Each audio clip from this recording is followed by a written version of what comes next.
stations. Attention, all districts. A 5-alarm fire, 5 bells. Move in immediately. That's it. Let's roll. Let's go! Firefighters!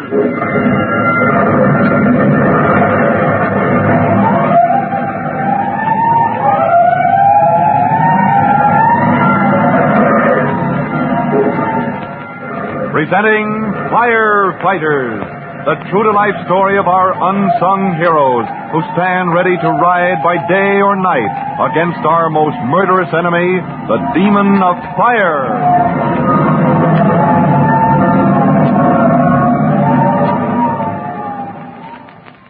In just a minute, we'll move to the manager's office in the movie theater where Tim Collins, rookie fireman, is up against the hardest duty he has ever had to face.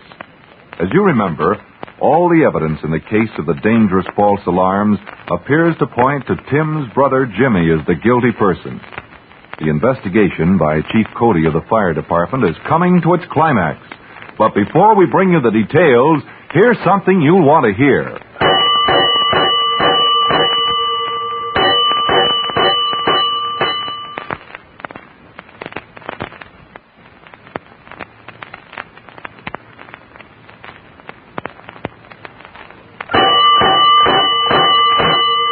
Let's go, Firefighters! Droopy Dolan, standing in the lobby outside the manager's office at the movie theater, has just admitted to Mrs. Collins and Trudy that his mother has demanded he come back to the theater with strict orders to find a mysterious something he lost during the excitement that was caused by tonight's false alarm. Droopy hangs back, but Mrs. Collins insists that he knock on the door of the manager's office and claim his property. Meanwhile, inside that office, Tim Collins confronts Chief Cody and his own brother Jimmy. You see, Chief, I know one family with a boy in it who had a pair of red and green knitted gloves just like this one. Before the false alarm the night of the blizzard, he had a complete pair. And afterwards, the left-hand glove was missing? Oh, gosh, Tim, if you only let me tell what really happened. Don't interrupt him, boy. Go on, Collins. I don't want to go on, but...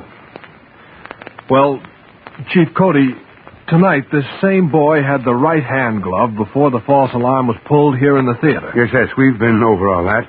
We have both gloves. There's the one we found tonight, right there on the manager's desk.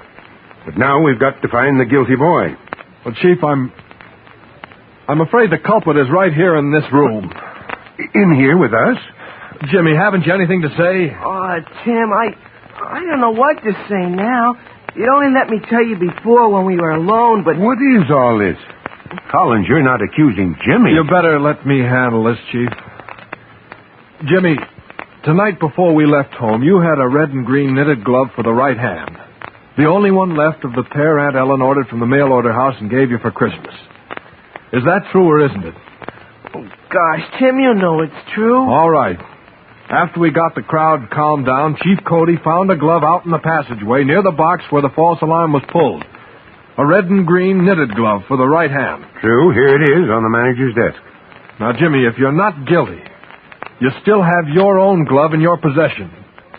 If you don't have that glove, well, you might as well throw yourself on the mercy of the chief. Here, look at this. Another glove. It's mine. It's my glove. It's been in my pocket all the time. Oh, Jimmy! Oh, even if you never forgive me for suspecting you, I'm the happiest man in the fire department tonight. Yo! Well, here now. Easy, Collins. We still haven't caught the real criminal, you know. Hold it. There's somebody at the door. Oh, I'll answer it, Chief. I gotta see the manager. Are you the manager, Mrs.? Well, no, the manager isn't here. Anything I can do? Yeah. Chief Cody, that's the kid I told you about. That's Droopy Dolan. Oh, what a nickname. It just fits in the way he is. But, Chief, don't you remember? Oh, that's the boy who spoke to you in the lobby of the theater tonight? The one who said something was going to happen, and then it did. The false alarm was rung in. Well, maybe this is just the break we need in this case.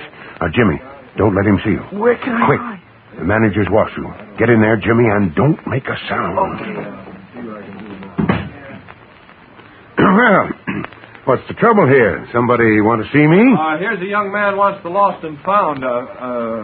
Mr. Cody. Well, bring him in. Yeah, says he lost something in the theater tonight during the panic. Chief, that's the fellow I grabbed in the dark, the one that was yelling fire. I know his voice. Don't let on. Just follow my lead. Well, come on over here, son, and let's hear the story. Oh, gosh, I don't want to make no trouble. I wouldn't have come, only my mother, she made me, and... Well, I guess I better go now, huh? Oh, now, what's your hurry? What was it you lost in the theater tonight, huh? Well, what's the use? I only had one. I lost the other a long time ago. Only my mother, she don't know I lost it. She thinks I still got the pair. I see. She thinks you still have a pair. Mm-hmm. I never told her, see. So when I come home and she wants to take and wash them... Well... I get it. What did you say it was you lost? What's the odds? I'll tell the old lady I asked Mr. Cody, is it? And they wasn't found yet. And... Hey, what do you know? There it is. What? Oh, this glove here on the desk? Yeah, sure, that's it. Gee, what a break. You said it. What a break for the fire department. Hold it, Collins, not yet. What's that guy talking about? Hey, your glove. You say this is your glove? Listen, it's the one my mother ordered from the mail order house. She picked it out in the catalog her own self, and that's why she burns up when it gets lost. Then you can identify this glove as your property, can you? Well, I guess I can. All right. Mm-hmm. Look. Here, when I shake the glove, you see that dust? Hey, a cloud of fine black dust. Mr. Cody. Say, smells like... Well, this glove is impregnated with soft coal dust. Yeah, you said it, soft coal. My mother's always beefing about that coal dust. But what's the odds? She's always beefing about something. I don't pay her no mind. Fine way to talk about your mother. You ought to hold it, Collins. Now, as far as I'm concerned, boy, you've practically proved ownership to this glove. Okay, then I'll be going. Just a moment. Jimmy! Yes, sir? Collins, what are you doing here? What are you snooping into my business for, Jimmy Collins? Never mind that. Jimmy, you know this fellow. Have you ever seen him wearing gloves like this? Yes, sir, I have.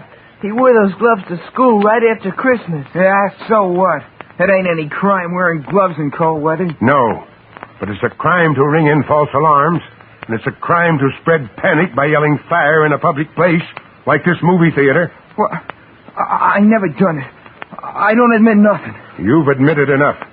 I charge you with maliciously and knowingly ringing in false alarms. No, I never.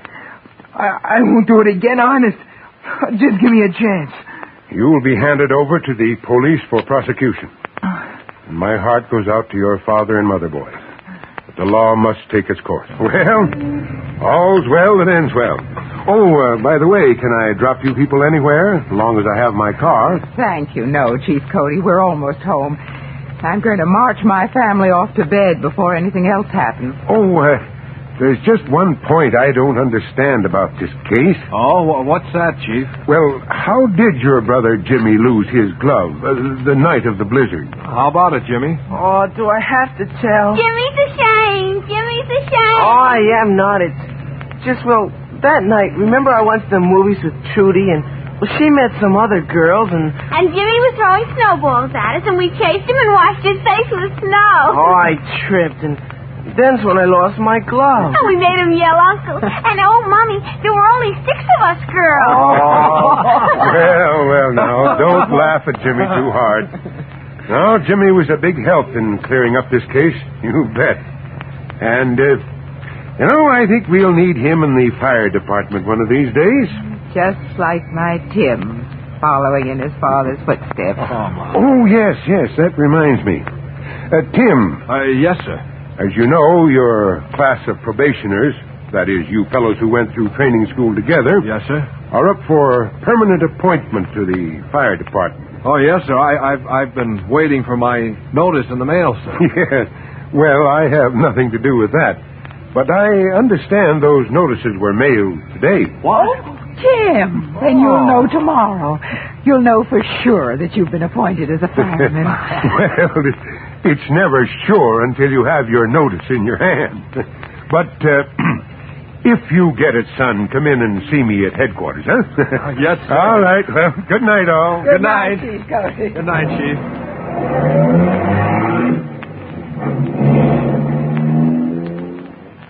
Gee. If I get my appointment. Golly, if I get it. Oh, good grief. Now I won't sleep a wink all night. Now, what do you suppose Chief Cody meant by that if? All along, Tim has counted on getting his permanent appointment on the fire department. And he was sure he was in line for it when Chief Cody called all available men to special duty the night of the blizzard a few weeks back. But now, Chief Cody says if. Well, there's only one sure way to find out what happens next. Be sure to listen to our next true-to-life episode of The Firefighters.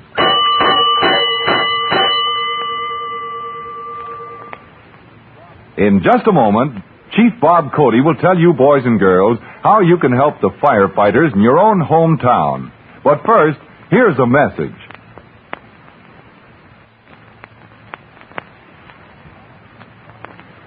And now, Chief Bob Cody with a special assignment for all junior firefighters. Chief Cody. Hello, boys and girls. This is Chief Cody again. And here's your special assignment. Attention, please. You are to make yourselves familiar with the operation of the alarm box nearest your home. Study the directions on the box until you know just what to do in case of emergency when you must call the fire department. Now, here's the rest of your assignment.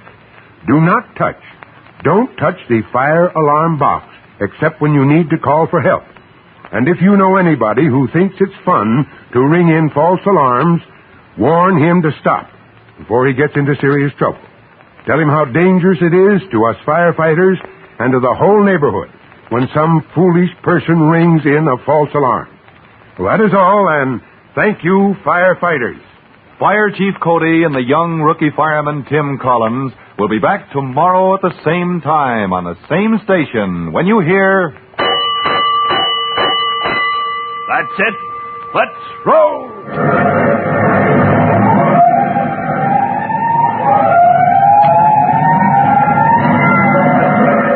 Let's go, Firefighters! Firefighters is written by Frank Jones.